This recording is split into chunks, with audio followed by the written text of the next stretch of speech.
Hi everyone, welcome back to Cody's Lab. So this here is 1 pound of liquid mercury. So you can see it's quite small for its weight. It's because mercury is very dense and a liquid. Many would say it's the most dense liquid on Earth. I would say that an alloy of mercury and gold, however, would be heavier. But the question is, how much heavier? How much gold can I get to dissolve into mercury? You guys know that mercury will dissolve gold because this 31.1 gram gold bar now weighs 30.5 because I've put it into mercury before, and the mercury dissolves some gold off. So, to see just how much gold the mercury will dissolve, I've produced some gold powder here. I just reduced some armed chloric acid from solution, and I'm left with a very, very fine gold powder. I'm going to add just a little bit of mercury in there. I'm going to dissolve as much gold into the mercury as I can. The high surface area of the gold powder should allow me to dissolve it rather quickly. And then we're going to see how much gold the mercury picked up. So I'm adding approximately 1 milliliter of mercury to my gold powder, and I'm doing this underwater. I've got roughly a gram of gold in there. I think that'll be good. Now I'm going to let this dissolve the gold into it, which should be pretty easy. So you can see it's already gobbled most of it up. Now the mercury hasn't dissolved the gold. In fact, if I squeeze at it a little bit, you can actually pull out bits of gold still. You see it's just kind of stuck to the gold at this point. It's not in a true solution. So what I'm going to do now is I'm going to let this sit in some hot water for a few hours so as to dissolve away as much gold as possible. Raising the temperature should increase the solivation rate. So it's a couple of hours later, and it appears that all of the gold particles are now coated in mercury. You can kind of see that when I move it around that the mercury is sort of clumpy in there, but I'm sure it dissolved some of it. So let's take this out, filter the gold, and see just how much denser the mercury is, if at all. Okay, so I just put that mercury onto a paper towel so that it would be dry. So basically I just absorbed all the water off of it. Now I'm going to suck it up into this pipette here, assuming it will suck up. Looks like it's very clumpy, as you can see.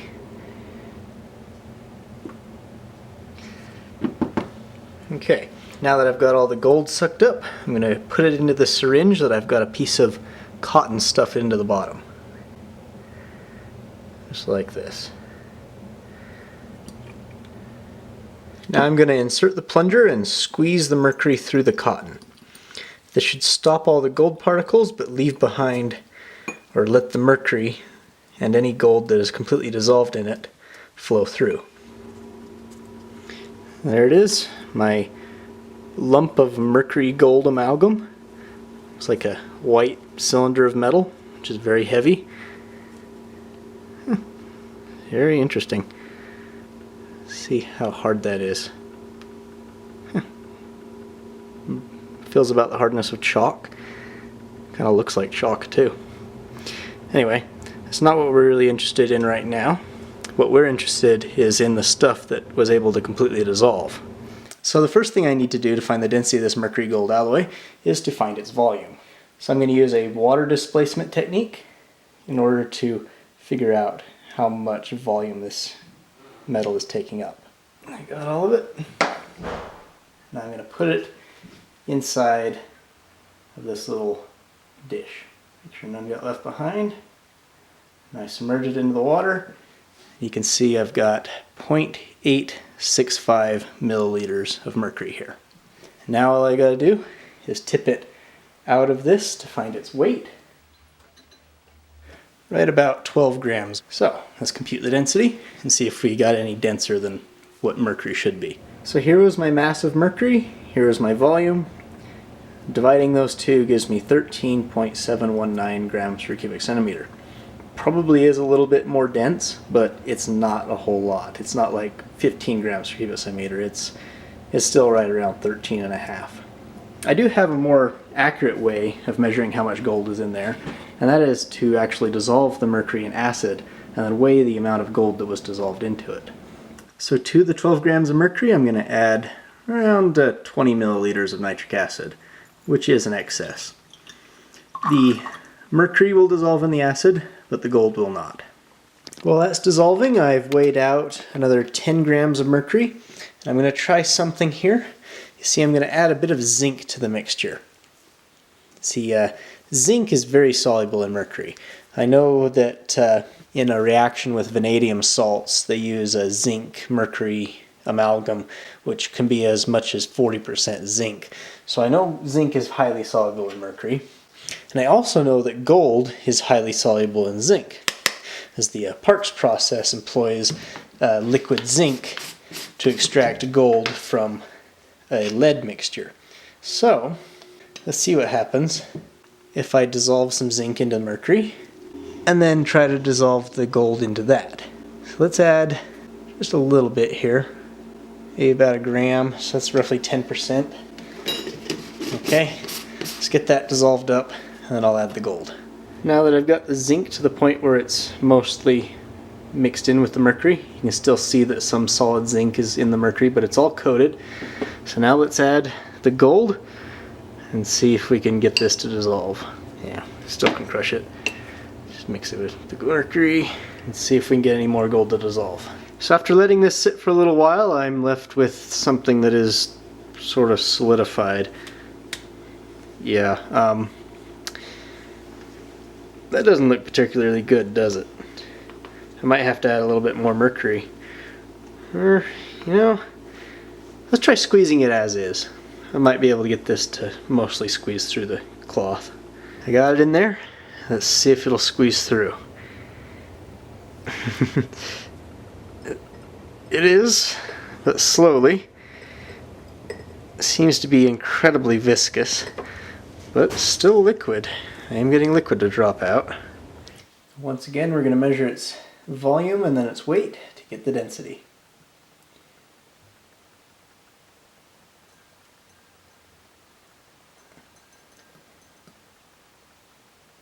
There we go.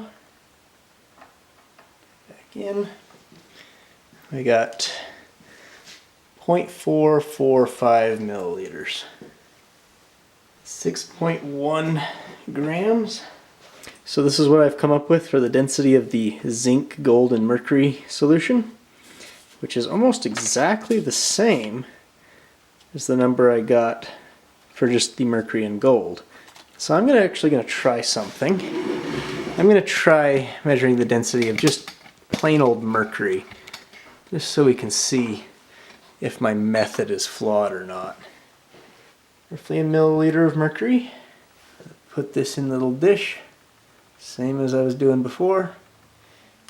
0.873, 11.95. So I actually measured the density of the mercury 3 times, and you can see my numbers here. And 13.67, 69, 65.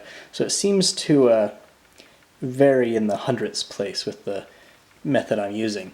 But all of the numbers are off from the Wikipedia value of 13.534. So that means that something I'm doing, or maybe the fact that I'm doing this at room temperature rather than, you know, the optimal density of water or whatnot, is causing me to be a little bit higher on the density. Oh man, I should not have written on both sides of this. You know, it makes sense that they would be just a little higher, because it is dissolving some heavy gold into it. But look at that, that's tiny. That's not even 1%. So here's the gold that I recovered from the first mercury dissolution. And I'll notice that the gold is in the form of fairly large crystals, which are far too large to have gone through the filter. So they are definitely a result of the gold actually coming out of solution in the mercury and crystallizing as it does so, which is really neat. But let's see just how much we've got. So that was about, I think it was 12 grams of mercury.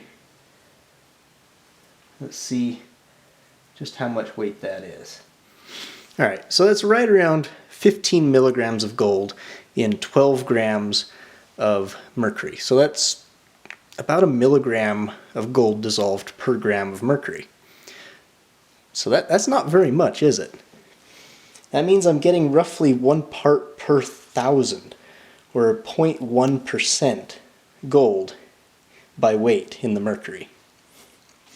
That is pretty tiny. Although, technically, it would make it heavier. Let's see if the zinc solution did any better. In this other decorative plate, I have the gold that came out of the mercury that also had zinc in it. Now this stuff is markedly different in appearance. It's more of a brownish powder, which is super fine gold, which resembles what I started with. This tells me that rather than crystallizing from solution, this gold hung on until the very end, until the acid had to rip the metal from it. That metal being zinc. My guess is the zinc formed a compound with it that was actually fairly stable. So let's put this on and see just how much gold we have. That is almost the same number, but that came from just 6 grams of mercury, and that had 12 milligrams of gold in it. That means that I had about 2 milligrams per milliliter, which means I had twice as much gold. The density of the material was the same because probably the zinc made it a little bit lighter, but ultimately I got it to dissolve more gold by adding the zinc to it. That is cool, and I think that is because the zinc and the gold bond together and form a compound which is slightly more soluble in mercury. So there you go. It seems that the solubility of gold in mercury is about 0.1%. But if you dissolve some zinc into it as well, you can bring that up to 0.2%. Which means that technically the heaviest liquid that I know of so far is a mercury gold alloy, but it's only very slightly denser than just pure mercury.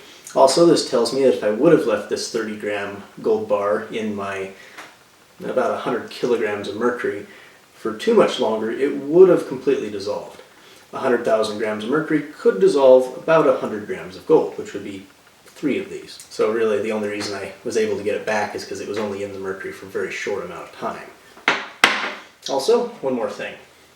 The mercury that I dissolved in the nitric acid I have right here in my waste mercury jug. Now normally I would treat this almost immediately so I don't have it sitting around for too long, but I think I'm actually going to make a video showing about how I'd go about that. So I'm going to keep it around for a little while longer and produce that video sometime in the next few weeks or so. Anyway, I hope you all enjoyed. I'll see you next time.